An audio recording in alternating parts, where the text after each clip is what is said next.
নমস্কার বন্ধুরা, সুপ্রভাত। কেমন আছো তোমরা সবাই? আশা করছি তোমরা সবাই খুব ভালো আছো আর আমিও খুব ভালো আছি। আমি সোমা আর আমার ছোট্ট একটি চ্যানেল শখের পরিবারের নতুন একটি ভিডিওতে তোমাদের সকল বন্ধুকে অনেক অনেক স্বাগত আর অনেক অনেক ভালোবাসা জানিয়ে আজকের নতুন একটি দিন সাথে নতুন একটি ভিডিও শুরু করতে চলেছি। আজকের বারটি ছিল বুধবার আর ঘড়ির কাঁটায় এখন সময় সকাল 10টা। আজকে ঘুম থেকে উঠেছি আমি 6:30টার সময়। আমি অনেক দিন ধরেই ভাবছিলাম ঘরটা একটু ডিপ ক্লিন করব, কিন্তু সেইভাবে সময় সুযোগ কোনোটাই আমি পাচ্ছিলাম না আর শরীরের এনার্জিও পাচ্ছিলাম না। আসলে এই সমস্ত কাজ করতে গেলে হাতে অনেকটা সময় আর শরীরে অনেকটা এনার্জি নিয়ে এই সমস্ত কাজ করতে হয়। একটা ঘর পুরো ডিপ ক্লিন মানে বুঝতেই পারছো কতটা সময় সাপেক্ষ ব্যাপার, আর এটা একটা ঘরে গৃহিণী ছাড়া আর কেউ কিন্তু বুঝতে পারবে না। তো যাই হোক, সকালবেলা আজকে ঘুম থেকে উঠেছিলাম 7টা নাগাদ। ঘুম থেকে উঠে বাসি কাজকর্ম মোটামুটি কমপ্লিট করে স্নান দান করে ছেলেকে ঘুম থেকে তুলে ওকে স্কুলের জন্য রেডি করিয়ে স্কুলেও পাঠিয়ে দিয়েছিলাম 9টার মধ্যে। তারপর আমি ঘরের পুজোটা সেরে তারপরে এসেছি আমি ঝুল ঝাড়তে। আজকে আমি ভেবেই রেখেছিলাম ঘরটা পুরো ডিপ ক্লিনিং করব, কারণ ঘরটা প্রচণ্ড পরিমাণে নোংরা হয়েছিল। ঘরে ঝুল পড়ে ধুলো পড়ে মানে আমি সত্যি কথা বলতে এরকম ঘরে থাকতে পারি না, আমার নিঃশ্বাস বন্ধ হয়ে যায়। মানে কি বলবো, আমার যদি কোথাও দেখি ঘরের মধ্যে কোথাও নোংরা জমেছে, যতক্ষণ না আমি ওই জায়গাটা পরিষ্কার করতে পারছি আমার একদম মনে শান্তি হয় না, আমি ঘুমিয়েও শান্তি পাই না। তোমাদেরকে তো আগেও বলেছি, জানি না তোমাদের কারোর এরকমটা হয় কি না, আমার তো খুব হয়। তো দেখো, ছেলে তো স্কুলে রয়েছে, ও স্কুল থেকে বাড়ি আসার আগে আমি যতটা কমপ্লিট করার চেষ্টা করছি, যদিও জানি পুরোটা কমপ্লিট করতে পারবো না, শুধুমাত্র ঝুলটা যাতে ও বাড়ি আসার আগে ঝেড়ে ফেলতে পারি এটারই আমি চেষ্টা করছি। কারণ ও বাড়ি আসলে না মানে আমি সেইভাবে ভালো করে কাজ করতে পারবো না, ও প্রচণ্ড পরিমাণে বক বক করে। আর আমি যেই দেখবে আমি এই সমস্ত কাজ করছি, ওর এক্সাইটমেন্ট আরও বেশি বেড়ে যাবে আর আমি যেটা করতে চাইবো ও সেটা করতে চাইবে। আর এই ঝুল ঝাড়ার কাজগুলো আগেই করে ফেলছি, কারণ ওর চোখে মুখে ধুলোবালি যেতে পারে, তাই ও স্কুলে থাকতে থাকতেই আমি ঘরের ঝুলটা ঝেড়ে নিলাম। ঘরের ঝুল ঝাড়া আমার কমপ্লিট হয়ে গেছে আর এখন আমি ফ্যানটা পরিষ্কার করে ফেলছি। আমাদের ঘরের ফ্যানটা না পুরো সাদা কালার, তো সেই কারণে নোংরাটা একটু বেশি ধরে, পুরো একদম ফ্যানটা কালো হয়ে গেছিলো। যখনই কিন্তু আমি ঝুল ঝাড়ি তখনই কিন্তু আমি ফ্যানটা পরিষ্কার করে ফেলি। মাঝে সাঝে তো ঝুল না ঝাড়লেও মাঝে মাঝে যেদিন মনে হয় যে ফ্যানটা খুব নোংরা হয়েছে, পরিষ্কার করা প্রয়োজন, তখনই কিন্তু আমি ফ্যানটা পরিষ্কার করে ফেলি। আর ফ্যান পরিষ্কার করলে দেখবে ফ্যানের হাওয়াটা যেন দ্বিগুণ লাগে, আমার তো এরকম মনে হয়। আর ওই পাশের জানলাগুলো পুরো খুলে দিয়েছি, দেখতেই পাচ্ছ। আমি ওই পাশের জানলাগুলো রোজ দিন খুলতে পারি না, একটাই কারণ, তোমরা ভিডিও শুরুতে হয়তো খেয়াল করবে, এই যে দেখো এখনই তোমরা দেখতে পাবে, এই যে আমাদের এই জানলার নিচের দুটো কাচ দেখতে পাচ্ছ, দুটো কাচই কিন্তু ভাঙা, তা বাদেও এই পাশের জানলার মিডিলের কাচটাও ভাঙা।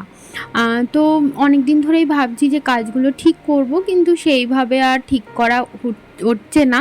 এবার তো ভেবেইছি যে আমি এবার আস্তে আস্তে কাজগুলো ঠিক করব, কারণ জানলাগুলো খুললে না ঘরটা বেশ আলো হয়ে যায়। যেহেতু কাজগুলো ভাঙা বলে না আমি জানলাগুলো খুলতে পারি না রোজ দিন, ওই একটা করে পাল্লা খুলি। আবার যখন ঘরে না থাকি তখন তো বন্ধ করেই রাখতে হয়, যেহেতু নিচে ঘর আর আমাদের আশেপাশে পুরো জঙ্গল ভর্তি, আর এখন তো বর্ষাকাল, কখন কি ঢুকে যাবে পোকামাকড় বলা তো যায় না।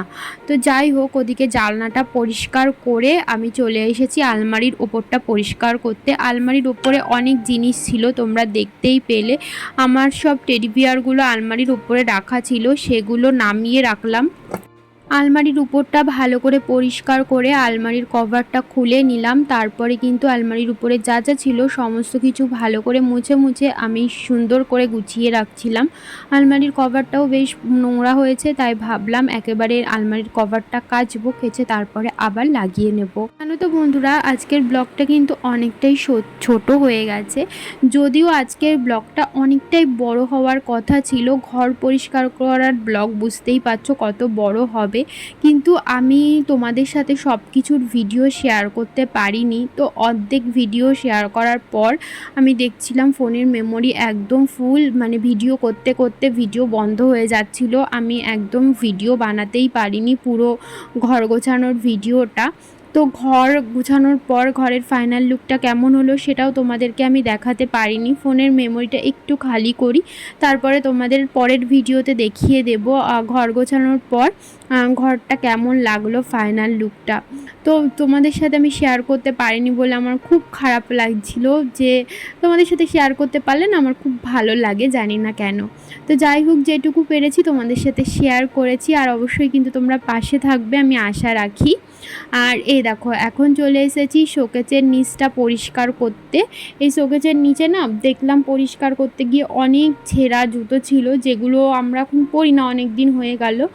আর জুতোগুলোর নিচ থেকে আঠাও খুলে গেছে, তাই ভাবলাম যে ওগুলো ঘরে রেখে আর লাভ নেই, ওগুলো আর পরবও না, ওগুলো ফেলে দিই। আমারও 2 জোড়া জুতো ছিল আর হাজব্যান্ডের 1 জোড়া জুতো ছিল, তো ওগুলো না ফেলে দিলাম, ওগুলো একদম নষ্ট হয়ে গেছে দেখে। আর হাজব্যান্ডের একটা খেলার জুতো ছিল, মানে ও যখন খেলতে যায় তখন ওই জুতোটা পরে, তো সেই জুতোটা আমি ভালো করে মুছে প্লাস্টিকের মধ্যে রেখে দিলাম। আর এখানে আমার 1 জোড়া জুতো রয়েছে, এটা বিয়েবাড়ি টিয়েবাড়ি গেলে পরি। এই জুতোটার অবস্থাও খুব খারাপ, ভাবছি পুজোর সময় একটা ভালো দেখে জুতো কিনবো, দেখা যাক কি হয়। সবই ঠাকুরের ইচ্ছায়। দেখি, অনেক বছরই হলো আমি পুজোর সময় ভালো দেখে কোনো জুতো কিনে না, এইবার ইচ্ছা আছে একটা জুতো কেনার। তো এই তো এখন দেখো খাটের তলা শোকেসের তলা দিয়ে কত নোংরা বেরিয়েছে, সমস্ত কিছু আমি একটা প্লাস্টিকের মধ্যে ভরে নিলাম।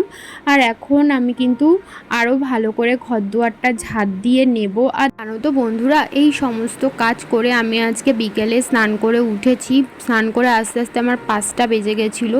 শুধুমাত্র এই কাজটা নাই, এই ঘরটা ঝাঁট দিয়ে আমি গেছিলাম ছেলেকে স্নান করাতে, ওকে স্নান করিয়ে ভাত খাইয়েছি, ভাত খাইয়ে এসেছি প্রায় 2টো নাগাদ, আমিও ভাত খেয়ে নিয়েছিলাম। তারপরে আবারও এসে ঘরের কাছে হাত দিয়েছি, ছেলেকে ঘুম পাড়িয়ে রেখে আমি শোকেসটা গুছিয়েছি। শোকেসটা গোছাতেই আমার 1 ঘন্টা সময় লেগে গেছে।